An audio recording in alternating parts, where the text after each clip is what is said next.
कहानी। सारिका और बाबा गणेश दास। सारिका एक सुंदर और जवान लड़की 3 साल से शादीशुदा थी, पर उसे कोई बच्चा नहीं हुआ था। अपनी इस इच्छा को पूरा करने के लिए उसने बाबा गणेश दास से मिलने का फैसला किया, जो अजमेर के पास शारदा नदी के किनारे एक छोटी सी झोपड़ी में रहता था और आध्यात्मिक इंसान के रूप में जाना जाता था। एक धूप वाली दोपहर सारिका अजमेर से निकली और शारदा नदी के किनारे बाबा की झोपड़ी की ओर बढ़ी। नदी की लहरें सूरज की रोशनी में चमक रही थीं और कस्बे की रौनक सुनाई दे रही थी। झोपड़ी के पास पहुंचकर सारिका ने देखा कि बाबा गणेश दास आग जला रहा था और उसमें कोई पाउडर डाल रहा था, जिससे आग की लपटें भड़क उठी। सारिका हैरान हुई और सोचा कि यह सचमुच कोई बड़ा आध्यात्मिक इंसान है। बाबा ने उसे देखा और बोला, जय हनुमान। बेटी, तुम बच्चा मांगने आई हो, ठीक है ना? सारिका ये सुनकर दंग रह गई। आपको कैसे पता? उसने पूछा। बाबा ने झाड़ू उठाई और बोला, मैं सब कुछ जानता हूँ।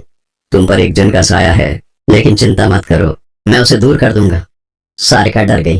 अब क्या होगा बाबा? उसने कांपती आवाज में पूछा। बाबा ने कहा, तुम्हें मेरे साथ कुछ रस्में करनी होंगी। उसने सारिका को एक ताबीज दिया और बोला, इसे अपने पास रखो और मेरे साथ राजस्थान के एक सुनसान रेगिस्तान में चलो। सारिका हिचकिचाई, लेकिन बच्चे की चाह ने उसे राजी कर दिया।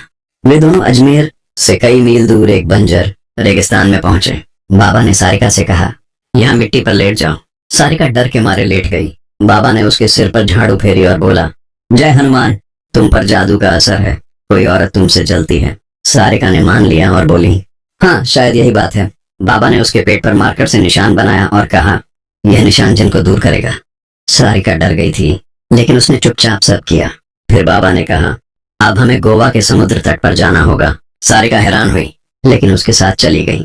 गोवा के तट पर पहुंचकर बाबा ने कहा, 7 डुबकियां लगाओ।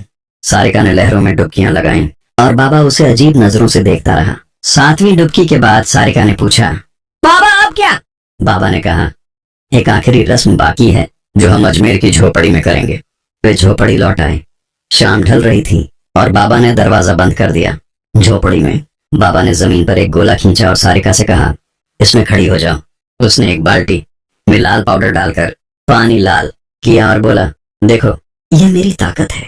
अब अपनी पायलें उतारो, ये रस्में खराब कर रही हैं। सारिका ने डर के मारे पायलें उतार कर दे दी। बाबा ने गहने जेब में डाले और बोला, घर से बाकी गहने ले आओ, उन पर जादू है। सारिका घर गई और गहने ले आई। उसका पति राजेश उसे देख रहा था, लेकिन चुप रहा। झोपड़ी लौटकर सारिका ने गहने बाबा को दिए। बाबा ने खुशी से मुस्कुराते हुए कहा, अब आखिरी रस्म बाकी है, गोले में लेट जाओ। सारिका लेट गई और बाबा उसके करीब आया। अचानक झोपड़ी का दरवाजा जोर से बजा। बाबा डर गया। दरवाजा खोलते ही राजेश और पुलिस अंदर आए। राजेश ने गुस्से से कहा, सारिका, तुम यहाँ क्या कर रही हो? सारिका ने रोते हुए कहा, बाबा ने कहा था कि मुझे बच्चा मिलेगा। पुलिस ने गहने देखे और बाबा को धोखेबाज समझकर गिरफ्तार कर लिया। राजेश ने सारिका को सहारा दिया और बोला, यह ठग था। अच्छा हुआ मैंने तुम्हें गहने ले जाते देख लिया। कोर्ट में बाबा गणेश दास के झूठ साबित हुए और उसे सजा मिली। सीख, यह कहानी सिखाती है कि अंधा विश्वास खतरनाक होता है। मुसीबत में ठग कमजोर दिलों का फायदा उठाते हैं। हमेशा सच्चाई और भरोसे पर यकीन रखो, न कि झूठे साधुओं पर।